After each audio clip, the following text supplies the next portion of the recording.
Chapter 10. Jay. Supper was cooking away in the kitchen. It smelled good, but after a really tough practice, I wasn't ready to think about food for a little while.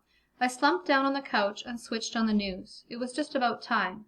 I flipped through the channels and came to a news station. They were reporting on the war in the Middle East. There was always a war in the Middle East. "How was school today?" my mother yelled from the kitchen. "Not bad. Hard practice after school."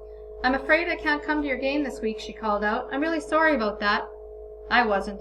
It was nice that my parents were interested, but it was a little embarrassing to have your mummy come to all your games. "That's okay. It's an away game anyway," I called back. "Besides, it's not going to be much of a game." She came out of the kitchen wiping her hands on her apron. "Any game my son is playing is an important game. Was there any more news about that student arrested at your school?" "They're not saying anything. I was hoping to see if there's anything on the news about it," I said. Right on cue, the news came back on, and the announcer started to talk about homegrown terrorists. The scene shifted to a scene of a big crowd in front of a building. "That's the courthouse in Brampton," my mother said. I looked at her curiously. "You been arrested lately? Don't be silly. Jury duty. Turn it up."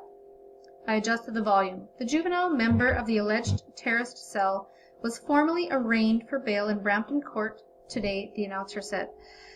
The scene was near chaos as family and friends of the accused appeared in court. It did look like chaos. There were lots of people, lots of brown-skinned men with beards, and lots of women with scarves and veils.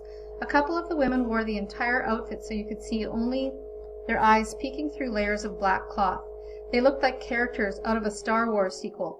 Evil characters, all dressed in black, probably breathing like Darth Vader. The announcer went on about all the things I already knew. They talked about the suspect being a Canadian citizen, about more possible arrests, but nothing new. Some of the family and friends were interviewed at court, the announcer said, and the scene shifted again. "Are you friends of the defendant?" an unseen voice asked as the camera was shoved into the face of two guys about my age, one black and the other brown. One of them was Haroon, the kid in my geography class. "We go to the same school," Haroon said. "We're in the Reach for the Top club."